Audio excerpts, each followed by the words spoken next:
All right, welcome, fellow mushroomers. I'm making this video. I always get asked a lot of questions about how I started, how I do what I do. So I'm just doing a video about that. So I'll start off with, I started about 2 years ago, and I wanted to just grow some mushrooms. So I bought a little grow kit, started with that, and I took the culture and grained it onto some little jars. I bought a little pressure cooker, actually the same little pressure cooker I still use for small batches. My little 18 quart. This thing, the Prestos are great for getting into the business. So like a 21 or 18 quart Presto had me going for a good almost a year until I got my bigger sterilizer. It took me about $600 to get started, truthfully, to make a legit chamber. If you all are familiar with my smaller chamber, the one that I in my shiitake, how to grow shiitake mushrooms. So that one cost about $400 to do, and then all the other equipment added up to about $600. I had a glove box. That was before I had a flow hood. So that's how I started off, and I would sell at the farmer's market. One thing about the farmer's market is you need variety. If you're just going to target the farmer's market, you got to be growing shiitake, king oyster, golden oyster, white oyster, gray oyster. Like, you want a variety because people want to have choices to make. They want a little bit of this, a little bit of that, a little bit of that. If you have 20 pounds of gray oyster and nothing else, you're not going to get as much movement. My best farmers markets where I made like $400+ is when I had shiitake, gray oyster, king oyster, all of that.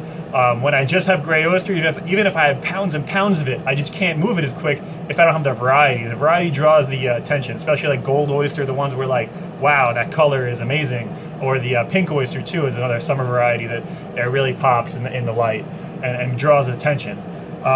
So that's the key thing with being in a farmer's market. So I sold to the farmer's market every weekend. To me it stinks. I'm in the military and I work Monday through Friday, not 9 to 5, but 7 to 4, something like that. And working another 7 hours on a Saturday was not really that great. I didn't like it. On top of all the cultivation things I had to do week to week, so I started to shift away from that, and I realized my supply was outgrowing my demand. So I could only sell like 15 something pounds at the farmer's market, but I was already growing closer to 20. So I started approaching chefs. Now, first off, with chefs, you want to call up the restaurant, or you want higher end to like middle end, like you want the plate cost to be like $12 to $20, something like that. You don't want to go to a place where it's a $6 lunch. You know, you want to get a nice local place that's owned by the chef, especially if it's owned by the chef, or if the chef has a lot of freedom where it's not a chain and he can change the menu on the fly. So I'd call up and be like, hey, can I speak to the chef? Is he available? If not, when can I talk to him? Hey, can I set up an appointment? If I do talk, I'd be like, hey, can I come and meet you today, tomorrow, whenever? And I'll bring you a bin, and if you like it, you'll buy it. So first off, don't go giving away money. You're giving away mushrooms. Mushrooms are very expensive, more expensive than most beef and most other kind of proteins. I sell mine for $8 a pound wholesale, $12 to $20 a pound retail. So you don't want to give it away. And if you do give it away, it's just a small little sample. So I'd go there with 5 pounds for $40 for the $8 a pound. And I'd say, hey, this is what I have available. Would you like it? I'd have an invoice ready for them if they want to take it. And if they don't take it, I say, you know what, here, have a little bit. You know, I'll just break some off and have them put it in a bin or whatever. So usually 9 times out of 10, the customer already has intentions to buy it, and they'll buy the whole bin. And sometimes they return, sometimes they don't. So in that case, I won't use my recyclable bins, because I have plastic bins that are recyclable, where you just wash them out. They're just plastic totes, similar to like similar to this kind of tote, but I have holes melted in it. So if I have a returning customer, I'll give them one of those bins. But if it's just a one-time thing, I'll only give them a cardboard, like a tomatoes bin with paper towel lined on the inside, or craft paper. So that way I don't have to worry about getting the bin back, because it's like a $3 or $4 bin. So yeah, I'll do that. I'll approach them about that, and if they bite, then they get on a weekly basis or a bi-weekly basis. 5 pound minimum is my thing. I don't want to be driving to all these different restaurants and only dropping off 2 or 3 pounds, which is like, you know, $20. It's not worth the drive. When I first started out, I said anything less than 5 pounds, because I was smaller, I said anything less than 5 pounds is $10 a pound, and that made it a little bit more worth it to where I could sell 3 pounds for 30 bucks. And that worked okay, but eventually you really want to get to a point where you set your minimums, 5 pound minimum. I'm not going to run downtown for less than 40 bucks. So that's how I got involved with them. And then from there, when you expand, just ask your chefs, hey, which one of you, they're all in a network too. Like here in El Paso, they're all friends with each other, know each other, talk to each other, hang out in a professional manner for the most part. Like they might be sharing recipes and all that. So ask them, hey, who do you think would be interested? Who do you think would want to try my product, or who do you know that uses mushrooms currently and is sourcing them from elsewhere? That's probably one of my biggest ways that I've grown, is just word of mouth and asking of who wants my product, you know? So from there, I realized once I started working up the chefs and the demand grew, I built the big chamber. So the big chamber cost me about probably closer to $2,000 when it was all said and done. You could probably build it for a little bit less. I built it for hanging the bag, so it was really sturdy. You could probably build one out of PVC pipe just to hold the tent up, and then just the shelving, but the conduit adds up quick if you're doing the conduit shelving, which I highly recommend because it's easier to clean and wipe down. So yeah, that chamber cost $2,000, but it paid off in 2-3 months. Right now I'm pumping out about I don't know, last week I think it was 50 pounds, 55 pounds, and I've peaked at 75 pounds before. That was before the move. The move set me back a bunch. So I should be back at 75 pounds a week, and then hopefully closer to 100 once I upgrade my sterilizer to the 85 gallon, which it's sitting out back. I just got to weld it. The 55 gallons being welded right now. But that's getting off track. So how do you keep track of all of this? A lot of money flowing back and forth, and with chefs, 90% of them pay with checks. And they don't sit there and write you a check right when you drop it off. Some of them do, some of them don't. Some of them it gets shipped, not shipped, but the invoice gets sent to a whole different department, a billing department, and the billing department sends it to you 3 weeks later. So that being said, you got to keep track of all these open invoices, like thousands of dollars of open invoices. So I use QuickBooks. It's like $10 to $11 a month. Well worth it, really easy to use. You can use it on your phone too, so if you're out, you can use the mobile version. If a chef's like, hey, don't I owe you money, or you think they owe you money, you can pull up the invoice number, you can email it to them really quick, and then they can print it out and attach it for their purposes if they lost the original copy. So QuickBooks, highly recommend that for keeping track of money.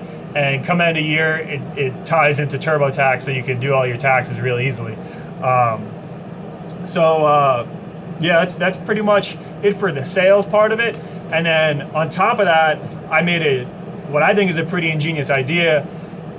I was sick of the fact that twice a week, because I deliver on Tuesday and Friday, I would text the chefs that day or the day before, say, hey, what do you want? How much do you need? Whatever. And then I would send it out the next day, and I would drive around for 2 hours, 3 hours twice a week. And that was like doubling my labor, because I'm spending about 4 to 6 hours a week growing them.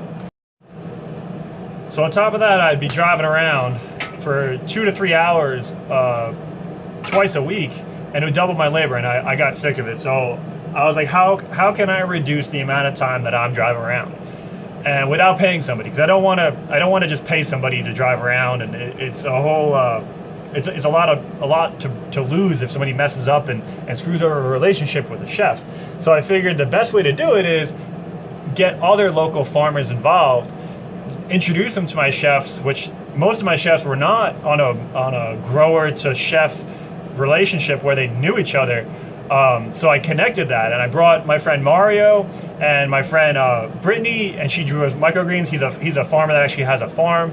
So I brought them into it, and what we do is we take turns doing deliveries for each other's products. So if it's my turn, I'll stop by Brittany's house on the way home, grab the trays of microgreens, bring them to my house, and then Mario, while I'm away, he has the code to the door. He'll drop off whatever he has with invoices on my cooler, and I'll deliver it all that day.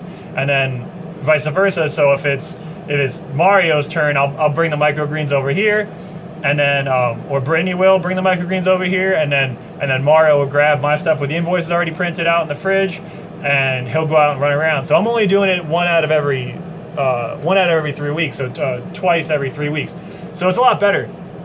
And because of that, I have more time to spend on building all this and improving it, and more time to be with my family or just work on my house and all the other things that I do, which I'm doing a ton of. If you're familiar, I'm also doing the farming out back, so it gives me more time to do that. And that's actually another reason why I'm doing the farming, because the other aspect of it is now not only are these chefs, or not only am I saving my time, but these chefs have a local, better quality product, especially when it comes to like microgreens or greens like arugula and your lettuces. They go bad really quick. And unless you're stocking it like on a bi-weekly basis and having to order it, then by the end of the week, you're probably gonna be throwing away some of it. So by getting it farm fresh, like literally Mario harvests the day that or whoever delivers. So they're getting it cut and brought to them within hours, and the product is way better for them, so the chefs win. They get a better product, it's local, so they can put it on their menu. And that's when you're really good, is when your product's on the menu. Like some of the things say Myers mushrooms, or it'll say from whatever farms, so it's good that they have that local mentality, especially here in El Paso. I think it's a growing thing. I'm sure it's viral wherever you're at. If you're in a city that's like that, it's good to be on the menu, so that adds to the whole community of the city. So yeah, it's really a win-win for everybody, and it keeps the money in El Paso or whatever city that you're in, and it saves time for everybody. So instead of me driving around $200 worth of mushrooms in 3 hours, I'm delivering $400, $500, $600 worth of mushrooms, microgreens, and greens and whatever, zucchinis and all the other stuff in the same amount of time, because it doesn't take much more to walk in with 3 extra boxes or whatever. It hasn't been to a point yet where I need a cart. For the most part, it's like just boxes up to here, for each delivery, or I do trips to the car, but usually it's a short trip. So yeah, it's not too bad. It's not a lot of extra work for a lot, like doubling the amount of work being done. It's not all for me, but we're sharing the load, so it works really well. So if you're into growing mushrooms, or you're thinking about doing it, definitely consider getting on board with a local farmer or somebody who's already in the network. Or when you do get in the network, maybe bring some other people in with you and share the load and share the networking. It's a lot easier to do it like that, because then people know people, so you might spread twice as quick with twice as many people. For instance, Mario has a whole nother venue that he caters to and is familiar with, where it's some supermarkets and some like a food truck bus, or a food bus where it's like a mobile market. So yeah, there's tons of other ways. It's not just you going around doing it yourself. You can make networks and save yourself some time. So yeah, that's pretty much it for my how to do it, from the business aspect of how to grow and some ideas. So hopefully I helped you out. Yeah, so thanks for checking out my videos. Make sure you hit that like button, subscribe if you haven't already, and check out my other videos if you haven't already, and have a good one. Later.